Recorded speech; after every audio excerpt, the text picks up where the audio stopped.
वसुंधरा शक्ती news, आपले हक्काचे news channel. नमस्कार, मी सुप्रिया तोडकर, वसुंधरा शक्ती न्यूज चॅनल मध्ये आपले सहर्ष स्वागत। पाहूया आजच्या ठळक बातम्या। वळवाच्या पहिल्या पावसाने इचलकरंजीकरांना दिलासा। वळवाच्या पहिल्या पावसाने इचलकरंजी शहरात गुरुवारी रात्री हजेरी लावली। दिवसभर उकाड्याने हैराण झालेल्या इचलकरंजी वासियांना पावसाने थंडावा मिळाला। वळवाच्या पहिल्याच पावसाने इचलकरंजी शहरास अक्षरशः झोडपून काढले।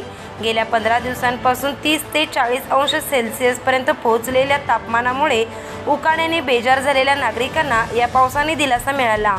वादळी वाऱ्यासह जोरदार पाऊस झाल्याने शहरातील विद्युत पुरवठा बराच काळ खंडित झाला होता। गेल्या 15 दिवसांपासून तापमान वाढत असल्याने उकाड्याने नागरिक हैराण झाले होते। कधी नव्हे इतका उन्हाचा पारा चढल्याने शहरवासीय उकाड्याने बेजार झाले होते। दिवसभर उकाड्याने नागरिकांच्या अंगाची लाही होऊन घामाच्या धारा निघत होत्या। रात्री उन्हाचा चटका कमी असला तरी वातावरण उष्मा असल्याने नागरिक त्रस्त होते। गुरुवारी दिवसभर पारा 38 अंशाचा वर गेल्याने उकाड्याची तीव्रता अधिक होती। गुरुवारी सायंकाळी 7च्या सुमारास अचानक वादळी वाऱ्यासह पावसाने सुरुवात केली।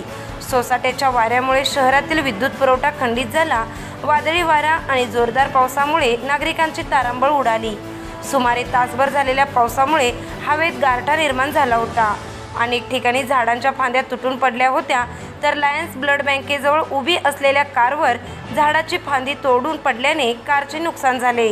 तर रात्री उशिरापर्यंत वीज पुरवठा खंडित झाला होता। शुक्रवार सायंकाळच्या सुमारासही पावसाच्या हलक्या सरी पडल्या। शक्ती न्यूज यूट्यूब चॅनेलला सबस्क्राइब करा आणि परिसरातील ताज्या घडामोडी सर्वात आधी बघण्यासाठी बेल आयकॉनला क्लिक करा।